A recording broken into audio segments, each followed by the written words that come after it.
Hi everybody, welcome to Spruverse, my scale model universe, people of Earth. Welcome to the Jaws build test. This is the resin test for the World of Wayne Spruverse Challenge.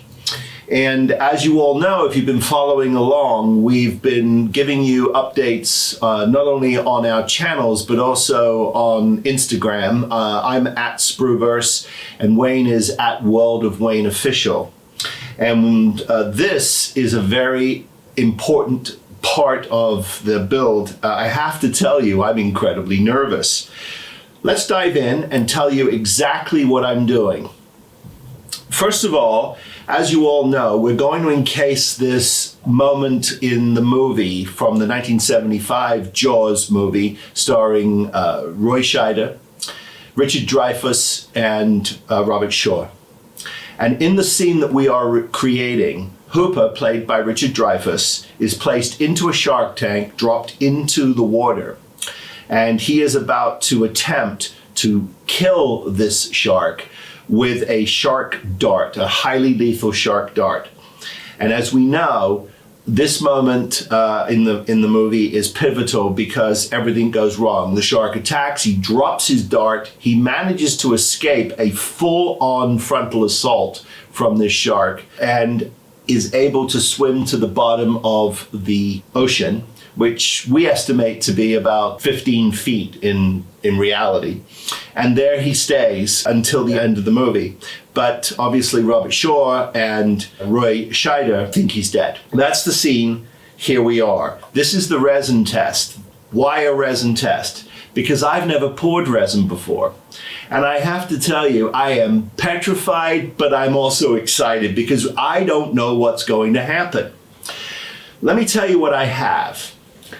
There's a company in Florida called Super Clear, and they've provided me this resin for a test.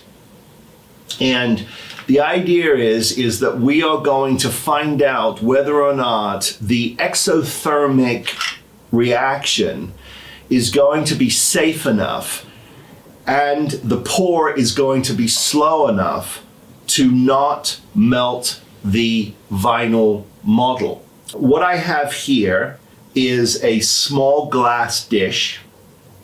Inside, I've got some black crushed volcanic rock, which will simulate the bed of my diorama. I then have a second head, which was provided in this kit. The reason why this was very handy is because this particular head is obviously with jaws closed, not very dramatic and not the pose we need. So fortunately, we have a second head. What I'm going to do is I'm going to break this down into its parts and then start the pour. Now, before I do that, let me tell you a couple of things because they're very important. Number one, I filled the inside of this head with Sculpey clay. Now, the reason why that is important is because I wanted some volume inside of the head so that this didn't crush on itself if there is some kind of an exothermic reaction and it's too hot.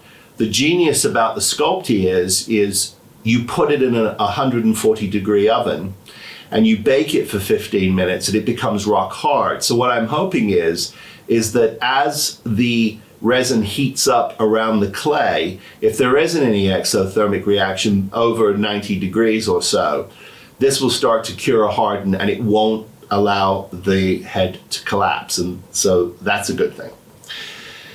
The other thing I've done is I've gotten just a little bit that I have left over from building the tank, because as you know, we cut it, we shrunk it down, and this is a very, very, very soft vinyl plastic.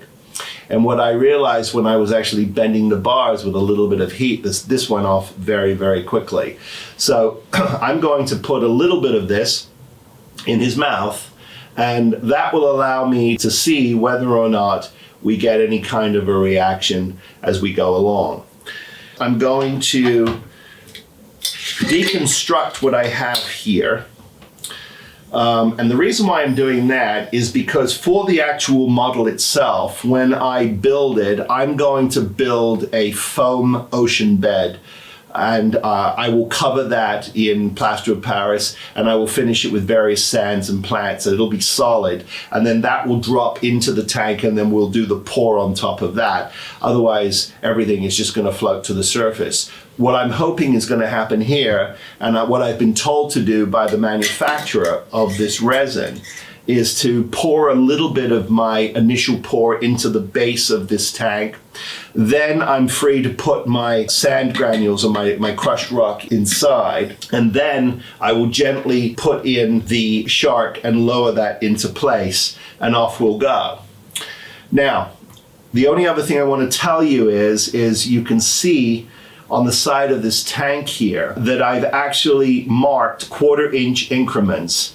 And each 1/4 inch, every 30 minutes, this pour should start to get tacky. And so after 1 hour, I should be allowed to keep pouring. And so after 4 hours, possibly 5, I should be at the very top of the tank, and that will complete the pour. And then we're going to pray to the resin gods that we don't end up with a massive pile of goop. That is why we're doing this experiment, because when we go to the larger tank and we actually start to pour the actual model, we are either going to have an incredibly successful pour, or you're going to see me going fetal in the corner of this shop with 5 boxes of Kleenex tissue, because that will be the end of that. But hey, that's the drama of this. That's the fun of this. So let's get cracking. Step 1 is I'm going to pour my first initial pour, and this is a 1-to-1 resin. Now, what that means is that it's equal parts of the curing agent or the hardener and equal parts of the base resin. Now, I'm going to pour 8 ounces of each. So I'm going to end up with 16 ounces of the resin for pour 1. I will start with the curing agent, 8 ounces of that. Then I will add my epoxy resin. And then after I've added my epoxy resin, we're going to stir for 3 minutes, set it aside for a minute, give it one last stir, and then we're off to the races. One small thing I wanted to add here while I can. I have gone out and picked up some Resin Colorant. It's basically a dye. It comes in a multitude of colors.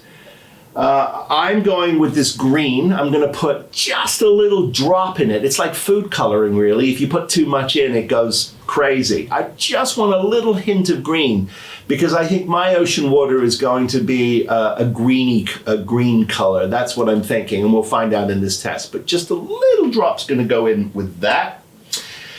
And the only other thing I need to tell you is this is nothing to really mess with.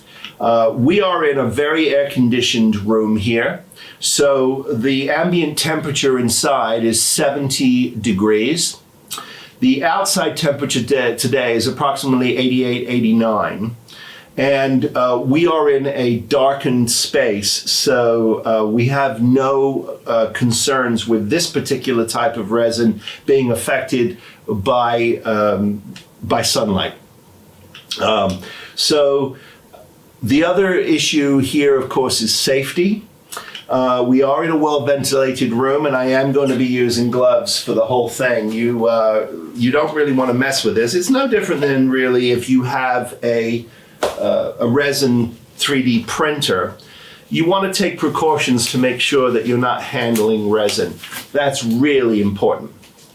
So here we go. I'm excited, and I'm nervous all at the same time. But I'll tell you, hey, you know, if you don't make an effort, you'll never know, right? So here we go. So the first thing I'm going to do, according to the instructions, is I'm going to pour in the base resin, the curing agent first. So So here's my curing agent from a company called Super Clear. This is a full gallon here. And I have a measuring cup, and I'm going to pour in 8 ounces.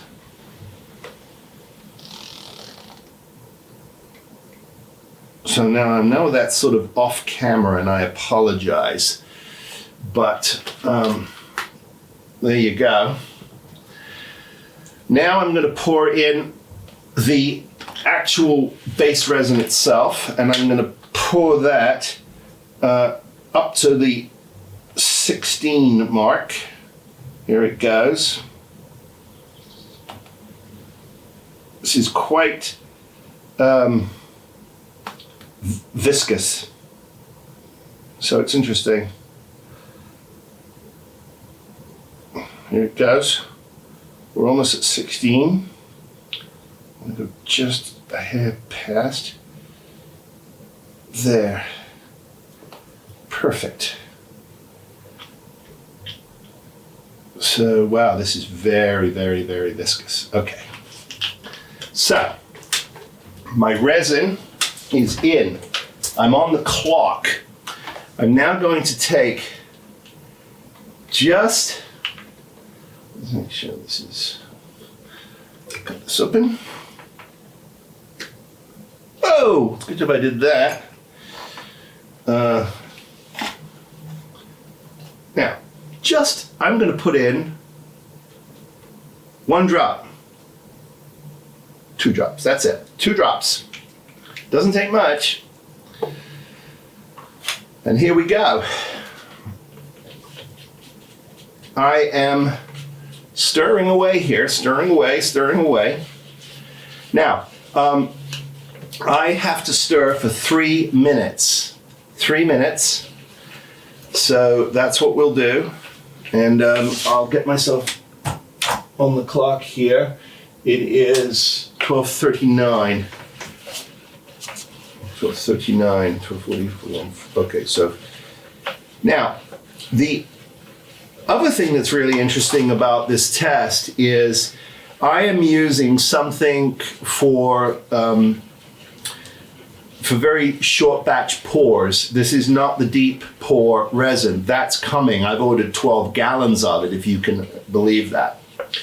There's no difference here except that this particular resin cannot be poured too fast and too deep because the exothermic reaction is just too great.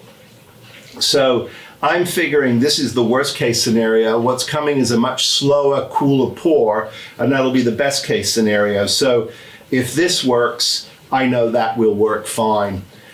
The interesting thing about it too is because of the surface area in the tank that I'm using, which is 16 inches by 15 inches by 12 inches, I'm hoping that my first pour is spread out enough that the heat is not centralized in one small place. It's sort of dispersed all over the tank. And so what that's going to do, hopefully, is keep it cooler. Now, the other thing we'll do is when we pour the actual resin into the real model, I'm going to have some fans going as well. It wants it to be, it wants as much air flow around the pour as possible. And so that's what I'm going to do. Now, the other thing I have to do here is be really careful because I can see already I'm generating an awful lot of bubbles. But I have been assured that they will slowly rise to the top, and with a little bit of heat, I can also make those bubbles completely disappear. So this is a completely new experience for me. I'm a novice at this. I've never done it.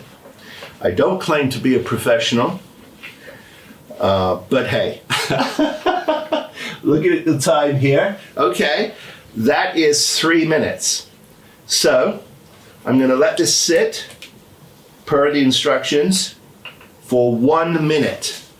Now, while that's setting, I'm back to the tank because what I'm going to do is I'm going to pour just a little bit of resin into the bottom of this tank, and then I'm going to pour this substrate, this crushed volcanic rock, into the bottom of the tank.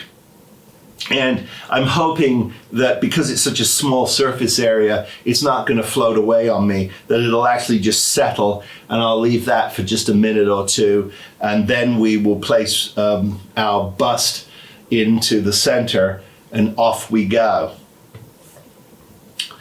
Okay, so I think that's been just about a minute. It's pretty good. It's got an awful lot of bubbles, but we'll see. It's interesting to see. Now, curiously enough, the company tells you for a large batch pour to use an electric blender. I would have thought that that would have generated more bubbles, but I guess you just get a better consistency. I don't know. Okay, so that's a good pour. Here we go. I'm going to pour just enough here into the bottom. There it goes. And I will set this down on the rack so I don't make a complete fool of myself. I'm going to now put in the substrate, and we'll put enough of that in, like such. And so far so good. So far so good. I'm now going to put the model in and let it set. There we go. And now the rest of my resin, which I'm going to do very slowly here.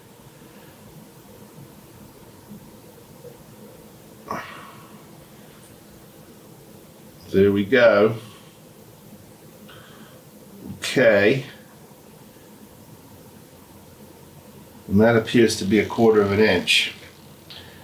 So now it's interesting. I've got some bubbling going on here. I don't know if you can see this. I'm going to turn this around here. You see this bubbling happening. Now, what I think that is air that's trapped under those rocks that I poured in here. I got some rise out of them, but not a tremendous amount. So far, it looks pretty good. I do see a lot of particles in there, but that's okay. You live and learn. I'm not too worried about that. Although I'm getting this bubbling here. Let me see if I can stop that. It's quite funny. Okay. I think it was just air trapped in the resin.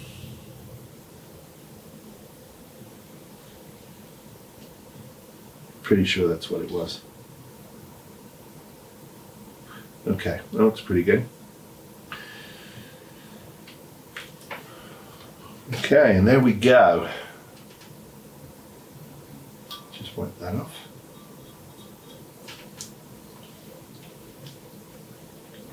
Okay, so far so good.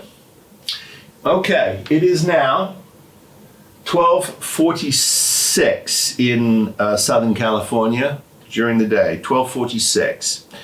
So we are going to come back at 1:15 and see where we are, and see if we can continue on with this pour. Okay? Okay, so the first pour went in approximately 2 hours ago. And now we're going to do the second pour. It is tacky.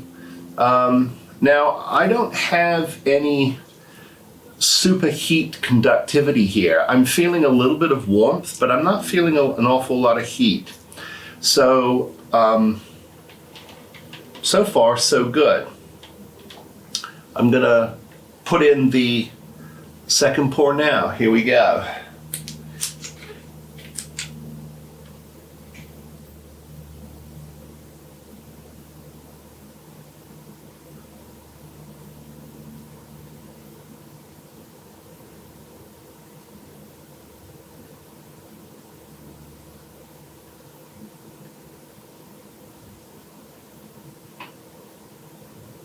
Now, I have cheated a little bit here in as much as I poured more than a 1/4 inch, but by volume, I don't think it's a tremendous amount of resin. And so we'll see how we do. But I am pushing things deliberately because I am obviously curious to see what kind of a reaction we get. I may now stick the bars into this resin just to see what we get. Okay. Oops. So relatively clean pour. Just wipe this resin off like this. Let me take the bars out of his mouth and push them down into the resin like this. And I'm going to use a little burny here, and I'm going to clean up the top here and get rid of the bubbles off the top, like so. Okay, so we're at approximately at about 1.5 inches, I would say. So I'm feeling pretty good about it. And I've got the bars in the mix now, so we'll see what happens. I am a little concerned about the amount of bubbles that are in this pour. And I do see the lamination line here, which is kind of cool. I don't know if we can get a camera close enough to see that there is a line here between the two pours. Now, I did that deliberately, obviously, because I'm testing colors. But it is curious to see that it is quite a deliberate line, and I'm thinking to myself that when it comes to the actual pour for the real model, I'm going to have to be really super tight with my calculations and my formula to make sure that every pour is exactly the same as the last. Otherwise, we clearly could run into some problems here. So here we go. Pour number 2. So far, so good. So far, so good in some ways, not so good in others. I've got a learning curve here. Second pour, I tried to reduce the amount of resin I was using because I didn't need as much, and I was concerned about over pouring and creating too much heat, obviously. But I did not get my mix correct, and so it went off too soon, and I've got some buckling. I did, however, put the piece of bar in, and I deliberately wanted to see what would happen.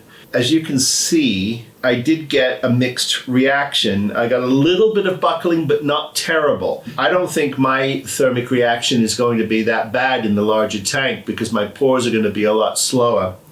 Now, this is only after a few hours.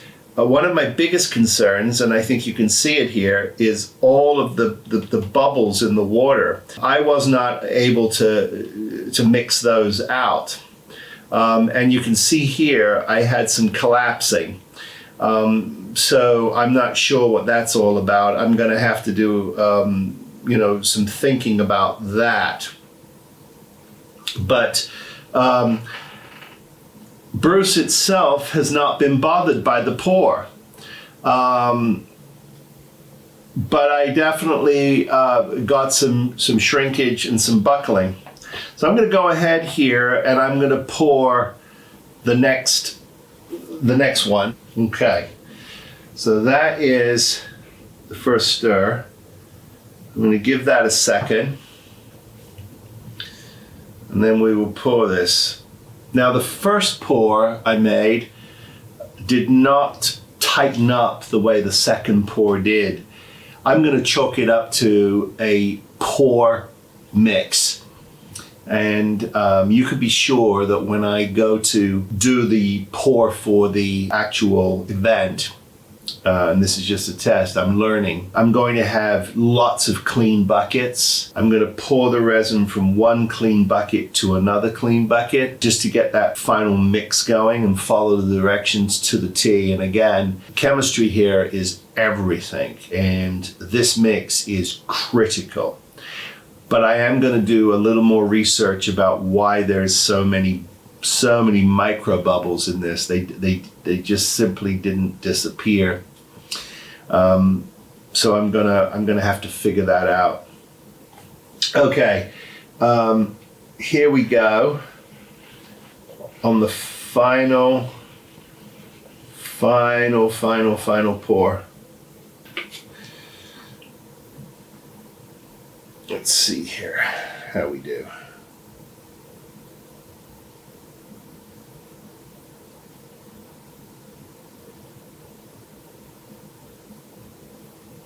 Okay, so here we are. The resin test completed, and it's been quite a week putting this together, I have to say. Before I reveal the contents of this glass container, I want to go through just a few things that were important about this test. And we've answered a lot of questions, but we also still have a learning curve here. And I'll talk about all of that in detail as we close out this session.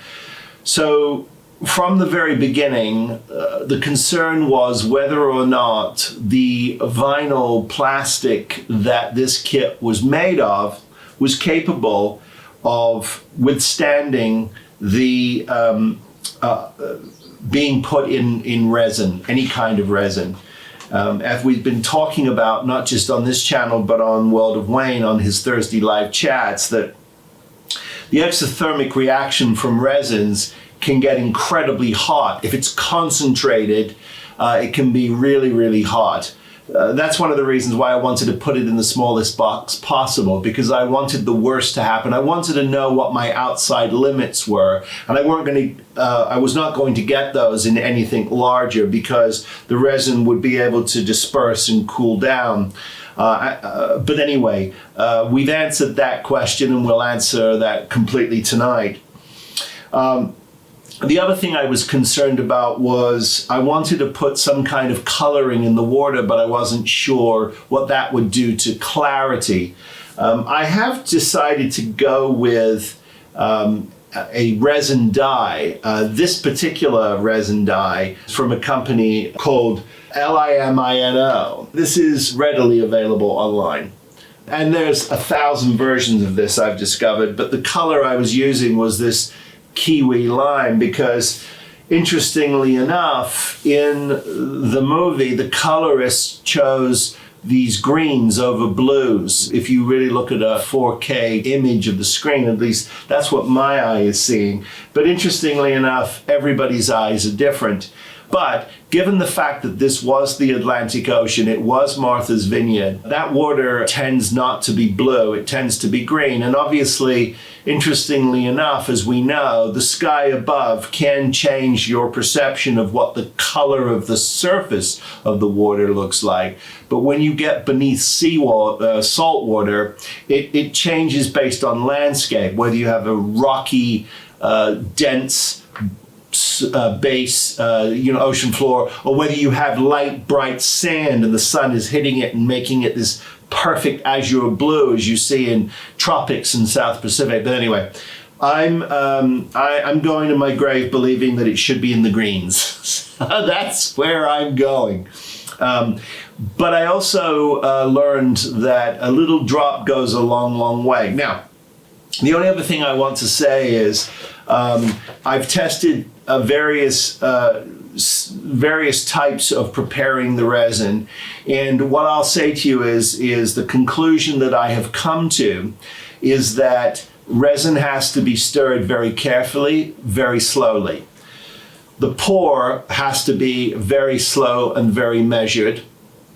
You also have to be extremely careful about measurements. There is no room for mistakes. Either measure your resin on some kind of a baking scale to get the exact proportions, or if it is a one-to-one resin, which is what I'm using, you can't just haphazardly put it into any kind of a measuring cup and hope you've got it right. It's got to be absolutely perfect, because I discovered that in my third pour that I had too much hardener. It went off too fast, and we'll talk about that in just a second. And the only other thing that I've definitely learned from this is your mixing equipment has to be absolutely clean, and when you've done your first mix, you should pour it into an absolute clean container for the next part of the preparation, which is the final stir and the pour. If there's any contamination at all, that can affect several things I found, not just color, but also it can also affect the amount of bubbles that are introduced into this thing. Now, the thermic reaction has caused all kinds of bubbling, and we'll talk about that and how you get rid of surface bubbles, at least how I did. But anyway, without further ado, here is the test. Several things, as you can see. What I've done here is I marked in increments all the way up this glass box, 1/4 of an inch. So I knew that my pores could be 1/4 of an inch, but I deliberately went slightly above 1/4 of an inch because I just wanted to see what the ultimate outside limits of this was. This is also a learning curve for me. So the striations in this are deliberately different densities. A couple of observations that I've made that the camera probably doesn't pick up, and that is that I've had some absolute success when it comes to clarity on pour 3. Pour 3 was my cleanest pour. I stirred it very carefully, and I also made sure that my ink was incorporated perfectly. So I would say level 3 is probably my best pour. Now, I've been told by professionals that anybody who tells you that you can eliminate the striations, the leveling, is just simply not being honest. You can make them almost disappear to the eye if you've got perfect you've got perfect mixes from pour to pour to pour. Now, what I am hoping is with the super clear glass resin that is coming for the final pour, that is going to be what's called a deep pour resin. And because it's going to lay out over the surface of the tank, it's going to be a lot cooler. But rest assured, and this is where we can all breathe a sigh of relief, is this shark, bless its heart, did not melt. I will even show you the bars themselves had a slight warpage, just a slight warpage, but it was where I made a pour that had too much hardener in it, and the heat went up very, very fast, and when that happened, I thought I was going to lose the whole thing, but it didn't. It held, and that is amazing. Quickly, I want to tell you about all of the mistakes that I made and what I've learned from this pour, because it was very educational. The first thing is this black crushed rock that I picked up from the aquarium store because I thought that was going to be the bottom of my tank. Bad idea. It's actually crushed volcanic rock. And what I discovered is that it actually aerated the bottom of the pour. Now, great news if you're going to put fish in it, because it really does its job. bad news if you're going to pour resin over it, because it just literally gave off all of this gas. The other thing that happened was I, as we know, put Sculpey inside my shark because I was worried about it collapsing. Now, the great news about that is that the Sculpey, obviously, as it warmed up, got harder. So that was a very smart thing to do. However, I didn't make sure that it was completely void of any air. So when I put my shark into the first pour, I had air trapped inside the underneath of this model. And that caused all this gas, and that caused a whole bunch of bubbles. But I can tell you, as I tip this over and I look, my third pour, which was my best pour, has very few gas bubbles in it at all. And I really believe that had I have started with the right approach to this, which would have been just to have a clean jar, I would have done a lot better. The other thing I want to say to you about this glass jar is that it's slightly convex on the sides. So it's warping the image. It's not clean glass as my aquarium tank is. So that in and of itself distorts the image even more. And then, of course, the dye itself, it sort of made everything a lot darker, and it really shows all of the bubbles. Now, curiously, the other thing that's happening with this pour is it seems to be curing from the outside in. And I do know the warmer it is, the faster it will cure, but then it introduces an awful lot of gas and bubbles and all kinds of things into the pour. So I can see as I'm looking down on this, and I'll tip it to camera here so that you can see this sort of line. It almost appears to be like a giant ice cube in the center of the piece. And so I can see how it is actually curing. But here's the good news. As it started to cure, it started to clear. I personally think if you excuse the convex nature of this glass, the fact that it's slightly frosted to begin with, and also excuse the fact that some of the layers have too much of the ink in it, I think the image is going to be fantastic. So I am pretty excited about the potential here. And I feel like I've learned an awful lot about how to pour this resin. So I've got a tremendous amount of work ahead of me when it comes down to the pour. It's going to have to be incredibly precise. It's going to have to be as clean and as accurate as I can make it. Everything has to be as sterile as it can be. But if I do all of those things, I've got a really excellent chance of making something pretty spectacular. So all in all, I would give myself a D- in terms of my ability to pour resin into a piece of glass and do it properly. But I'm going to give myself an A+ for my learning curve, which has gone from literally 0 to almost 95 over the last week. So I'm really, really, really, really, really, really happy about that. And so here it is. The Spruverse Challenge resin pour from California. I'm excited to see what happens over in Corby when my dear friend Wayne sets about to do his test pour. He's a lot more methodical than I am, and he's a lot more accurate than I am. So I'm expecting to learn even more from his pour. But Wayne, what I can tell you is, from my perspective, I feel a lot better about this whole challenge now than I did on our last Thursday live chat. There you go. I think it's a big thumbs up. I'm excited to get going. The next thing I'm going to do, obviously, is paint my shark. And I will do an update that includes painting the shark and perhaps building my terrain base and how I'm going to approach that as we continue on with this World of Wayne Spruverse Jaws Build the Movies Challenge. So signing off from here. Be safe, everybody. Be well. Build something. And we'll see you next time. Take care, everybody.